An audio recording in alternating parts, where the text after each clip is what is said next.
আসসালামু আলাইকুম ওয়া রাহমাতুল্লাহি ওয়া বারাকাতুহু। ইন্নাল হামদুলিল্লাহ ওয়াসসালাতু ওয়াসসালামু আলা রাসূলিল্লাহি ওয়া বা'দ। আজকে আলোচনা করব স্বপ্নে স্তম্ভ দেখলে কি হয়। সাথে যুক্ত আছি আমি মুফতি জুবাইর ইমাম। আলোচনা বুঝতে সাথেই থাকবেন।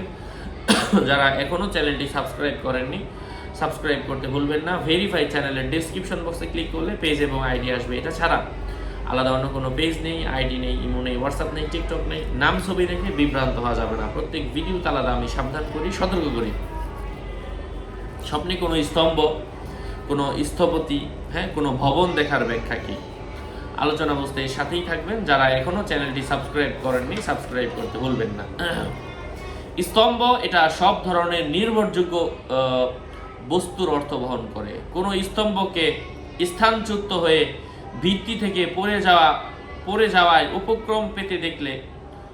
উপক্রম দেখলে সেটা বৃহত্তম মসজিদ হলে বুঝতে হবে সে বাদশার নিকটস্থ হয়েও তার সঙ্গে কপটতা করবে, অথবা তার বশ্যতা বা আদর্শ থেকে সরে গিয়ে তাকে বিপদে ফেলে দিবে, কিংবা সে এমন আলেম বা সৎ লোক যে কোনো গোলযোগে বা বিপদের কারণে নিজ এলেম বা সঠিক পথ থেকে বিচ্যুত হয়ে যাবে, এমন কিছু বুঝিয়ে থাকে।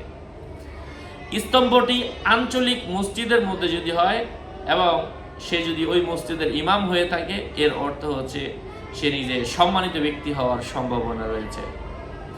অসুস্থ অবস্থায় কোনো স্তম্ভ দেখা, এর অর্থ হচ্ছে তার নিজের মৃত্যুর লক্ষণ বুঝতে হবে। এমনিভাবে কোনো ব্যক্তি যদি স্বপ্নে স্তম্ভ দেখে অথবা স্তম্ভের আশপাশে থাকা অবস্থায় তাকে আকাশের মধ্যে উড়িয়ে নিয়ে যাওয়া হচ্ছে, সে উড়তেছে, ভাসতেছে, এমন স্বপ্ন দেখার অর্থ হচ্ছে সে নিজে মারা যাওয়ার সম্ভাবনা রয়েছে। সেটি যদি গির্জার স্তম্ভ হয়, গির্জার স্তম্ভের আশপাশে থাকা অবস্থায় মারা গেলে সে নিজে বিপথে অথবা বেদাতি কোনো ব্যক্তির অনুসরণ করবে দুনিয়াতে বেঁচে থাকলে। আশা করছি বুঝতে পেরেছেন। আরও আপডেট পেতে সাথেই থাকবেন। সকলের মঙ্গল কামনা করে এখানে শেষ করছি। দেখা হবে অন্য কোনো ভিডিওতে। আসসালামু আলাইকুম ওয়া রাহমাতুল্লাহি ওয়া বারাকাতুহু।